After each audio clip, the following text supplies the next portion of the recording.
Well, while the bulk of our focus has been on vaccinations, tests, and lockdowns, as well as other COVID-related health measures, there is concern over another deadly disease. Health experts warn the pandemic may have led to a rise in mortality rates from cancer.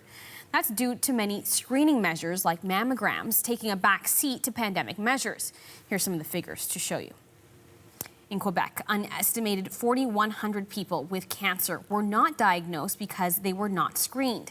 Alberta saw a 10% decline in cancer diagnoses from 2019 after the onset of the pandemic.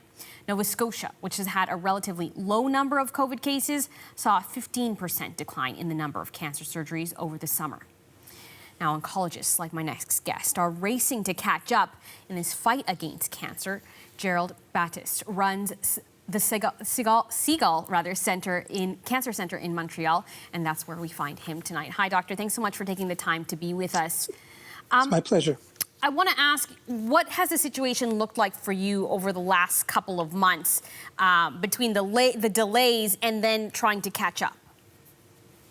Well, we're in a catch-up mode for sure. I think since the beginning of the pandemic, there's been wide open lanes of communication among cancer care providers worldwide. And from the very beginning in Wuhan through Italy and the rest of Europe and then North America, we understood that we had two missions. One was certainly to protect cancer patients from catching this infection, and the second was to prevent them from missing out on diagnosis and treatment because of the pressures on the system because of the pandemic. And so what are you seeing when you meet patients later than you had planned to?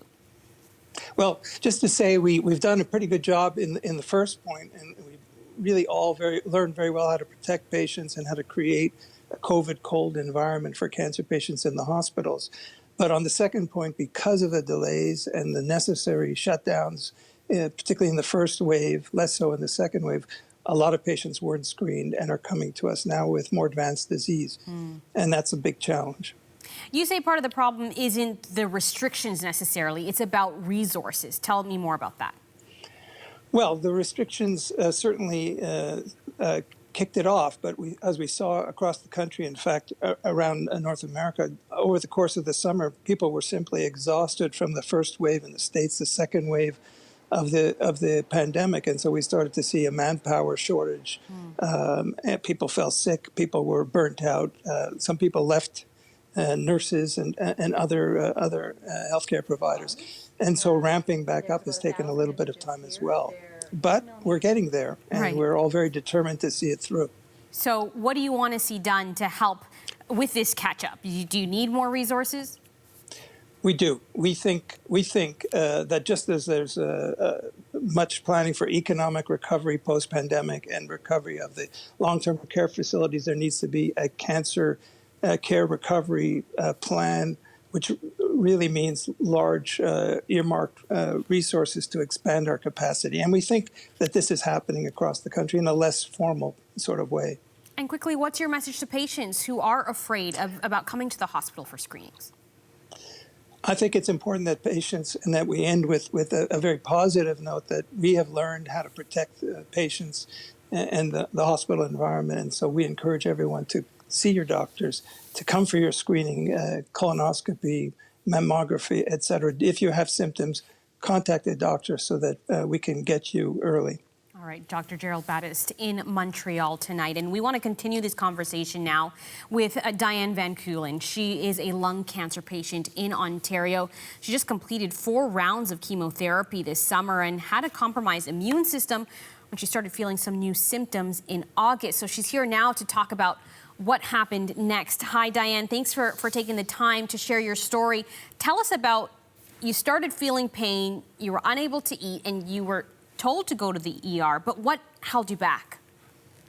Yes, thank you so much for having me tonight to tell my piece of that story.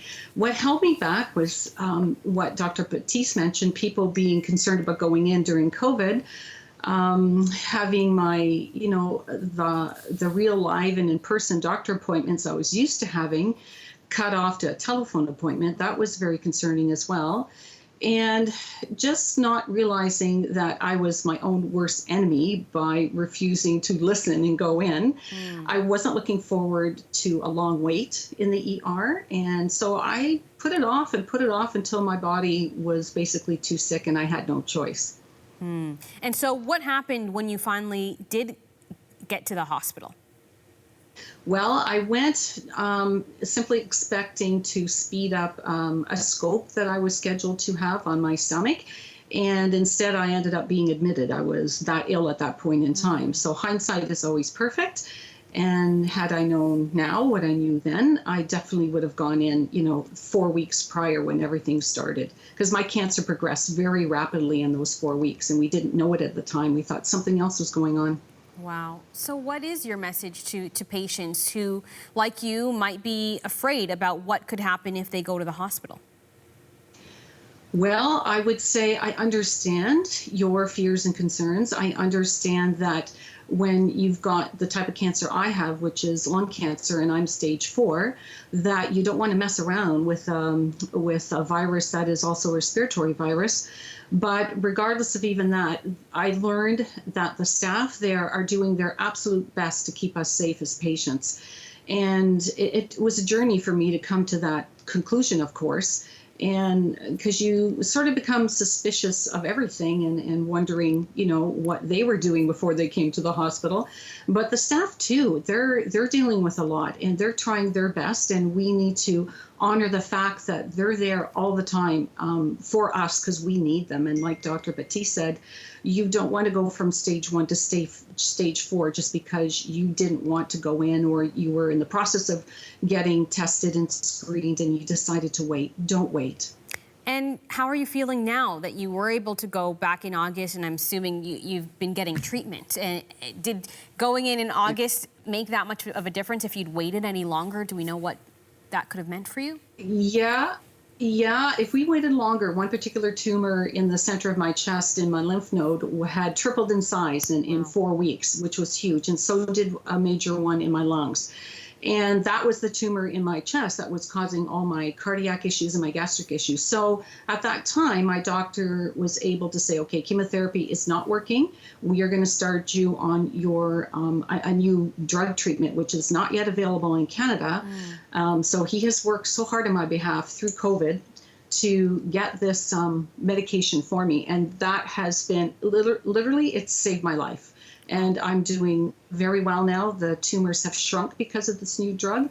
And I can't help but think, had I gone that four weeks earlier and got this new treatment 4 weeks sooner, I might have had even a more dramatic response. Oh. Well, we're so happy to hear that you are doing much better and that you did go in to get treatment. And we hope that people watching can hear that message, not to wait and not to be afraid to go to the hospital. Diane Van Keulen joining us in Beaverton, just north of Toronto tonight. Thanks so much for your time. Thank you very much. Have a good night.